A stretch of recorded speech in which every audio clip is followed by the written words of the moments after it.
Tom Downey here once again for NFL Daily. On today's show, I want to look at some of the top players who are holding out or in some cases holding in from mini camps and OTAs as we get closer to NFL training camps get going and what the chances are those players actually end up getting moved. At least one of them has requested a trade after all.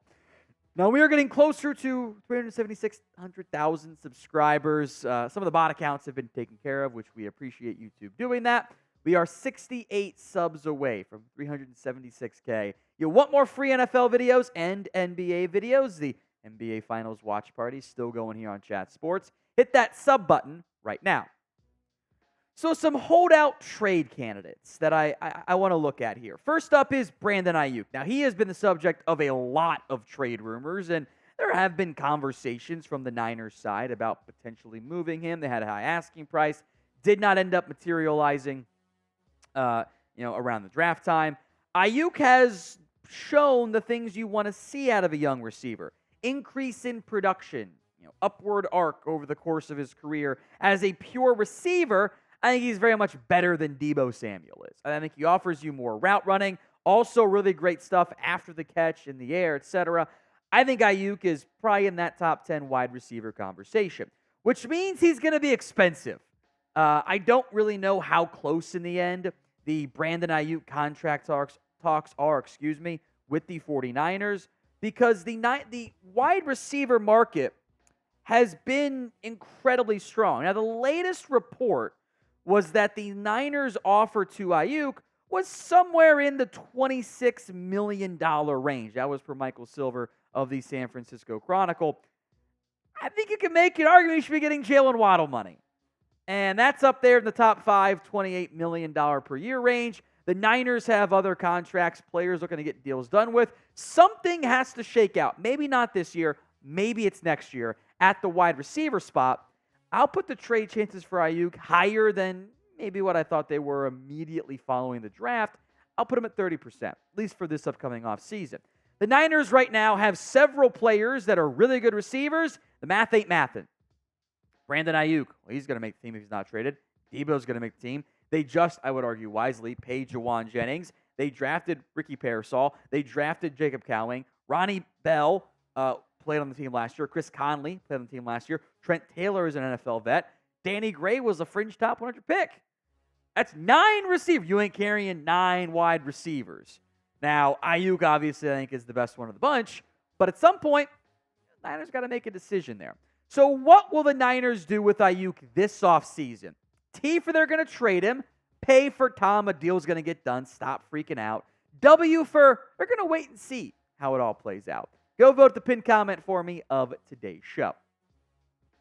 You guys knew A from the headline, but also because T. Higgins is a very obvious name. Unlike others on this list, he did technically request a trade. Does that mean a trade's going to go down? I actually wouldn't be so sure on that one, as we'll get into. Now, Higgins' numbers in 2023, in part because of injuries to him and his quarterback, they did dip. Although his average per catch actually did go up, and touchdowns weren't that far behind. Higgins kind of fits, I call it the Jalen Waddle category, right? Of like, he's the number 2 on his team, but he'd be a number 1 somewhere else. Now, that market has changed significantly. Jalen Waddle's making $28.25 million. Devonta Smith's making $25 million. The wide receiver grouping has shifted in a pretty significant fashion. And allegedly, what Higgins and his camp were looking for at the first time was something more along the lines of the Michael Pittman deal, $23.33 million. That was signed pretty early in this run on wide receiver contracts.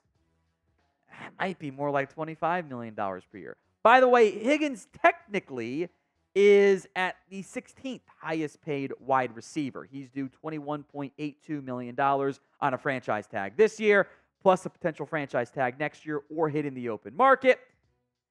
The franchise tag cost is going to be 120%. It kind of starts to get into the $24 million range then as you move forward. The Bengals have options longer term to potentially replace T. Higgins. They drafted Jermaine Burton this past year, other investments like Charlie Jones, Andre Yoshivas. But the Bengals have been pretty clear in their planning with Higgins. They don't want to trade him right now. In fact, the trade now is far less likely than it would have been before the offseason began. That's why for this year, I'm putting it down at a 5% chance.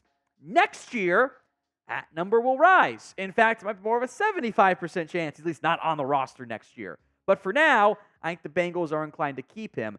That could change my mind, though, if things are bad at the trade deadline. Now, you can get NFL rookie jerseys over at chatsports.com/NFL jersey. Link will be in the comment section and the description of today's show. It's chatsports.com/NFL jersey. Clickable link for you guys over there in the other corner. All 32 teams and players except for Marvin Harrison Jr. at some point. I hope that gets sorted out. Go get yours today, chatsports.com/NFL jersey. A player who has already been traded twice on this list. That is Amari Cooper. And Cooper is currently skipping minicamp as he looks for a new deal from the Cleveland Browns. As an aside, the Cowboys or the Raiders have a chance to do the funniest thing ever and go trade for Amari Cooper. Cooper has spent 2 years with the Browns after the Cowboys got mad at him for missing practices and not being vaccinated and said, we're done. And he's been really good in Cleveland. Continues to be a perennial 1,000-yard receiver, even though the quarterback play has been inconsistent at best. Now, what's tough to figure out for Amari, what does his contract look like? He's technically in the top 20. There are over 20 receivers making $20 million per year, by the way. How crazy is that? But he's getting up there in age. He's not exactly the same young spring chicken he was at the beginning of his career, and there's always been some minor bumps and bruises. He's entering his age 30 season. Is the Mike Evans deal something similar to that line fair? And then it just comes to almost an easy extension of you're just giving him the same average per year-ish and just guaranteeing more of it. The Browns did make a trade already. They traded for Jerry Jeudy. I don't think anyone wants Jerry Jeudy as the wide receiver one. By the way, did you see the Cleveland Plain Dealer headline of the Browns got Jerry Jeudy for half the cost of Justin Jefferson? Here's how. He's just not as good. It's very I get the point of it, but it's like, hey, that's an easy explanation. You don't need a full article for that. Cedric Tillman, David Bell have been recent draft picks. The Browns need Amari Cooper, though. Unless they were convinced Jerry Jeudy is going to be wide receiver one, as I think about all three of their top receivers being trade assets there. I'll put it 7%. Highly unlikely, but maybe something crazy happens. And the Browns go, we're just not going to pay you. We'll move on. Or they do something really weird and make it a player-for-player swap in some capacity. So of the three receivers discussed on today's show, who is the most likely to be traded? BA for Brandon Ayuk, AC for Amari Cooper, or TH for T. Higgins? Three receivers, time now for three non-receivers. Tristan Wirfs, the Bucs offensive tackle, who I think a lot of fan base be like, that's the dream addition, right? Tristan Wirfs began his career as a right tackle for the Tampa Bay Buccaneers, moved to the left side, and he was great. He's just a really, really good offensive tackle who can run block, he can pass protect, a kind of high sack to pressure allowed ratio. Normally it means it's the quarterback's fault. The reason why Wirfs is he's really holding in right now for minicamp. Higgins and Ayuk and Cooper are all just absent at minicamp. Well, he wants the Penei Sewell contract. Big jump in highest paid offensive tackles. Sewell gets $28 million per year. It's Wirfs' turn to get $29 million. Tampa's paid a lot of players this offseason. Baker Mayfield, a massive deal for Antoine Winfield, Mike Evans, and they have to pay Wirfs because there's no viable backup option. Luke Gedeke, cool, he can be your right tackle. I know Graham Barton played left tackle at Duke. He's not an NFL left tackle. Justin Skule, Brandon Walton, those guys can't be your blindside protector. That's why I'm putting the trade chance at 1%. I would be stunned if Tristan Wirfs got dealt. I'd be pretty surprised if a deal didn't get done, around the start of training camp as well. So name a player who you think ends up getting traded. Any player, any team, maybe someone not even holding out. Let me know in the comment section right now. Haason Reddick, and this one's just kind of weird. So he already got traded once. Reddick was flipped from the Eagles to the Jets in the offseason for a pretty expensive deal. It was a conditional third-round pick all the way out in 2026, but it does become a second-rounder if Reddick plays 67.5% of the snaps and has 10 or more sacks. So he probably won't get that's kind of a high snap percentage, but it's a lot. Now, everyone knew when this trade went down, Reddick wants a new contract. And the Jets didn't give him one when they traded for him. And now it came out that he's barely spoken to head coach Robert Saleh and hasn't reported to the organization. Okay. Reddick, everywhere he's been, has been a double-digit sack producer. He has seen the market rise at the edge rusher spot. He wants to get in on that money. He's always, I thought, been some of the better value signings by Carolina, by Philadelphia in free agency. Is he going to command $28 million? I don't think he should, but, I mean, look, the Myles Garrett deal is about to become $35, $40 million in a year, but think that 25 is not that unreasonable for Reddick, given his age and his impact in production. At the defensive end spot, the Jets have pieces. Jermaine Johnson is a young, talented pass rusher. Will McDonald kind of plays the Hassan Reddick role. Michael Clemens is a good backup there. They have a good four and some intriguing, former veterans, Jalen Holmes, UDFAs, Eric Watts, Braden McGregor, but it was built around Reddick being another key piece for them. That's why they let Bryce Huff walk and traded for Hassan Reddick, which was kind of a weird trade in the end, or move, I guess, in the end.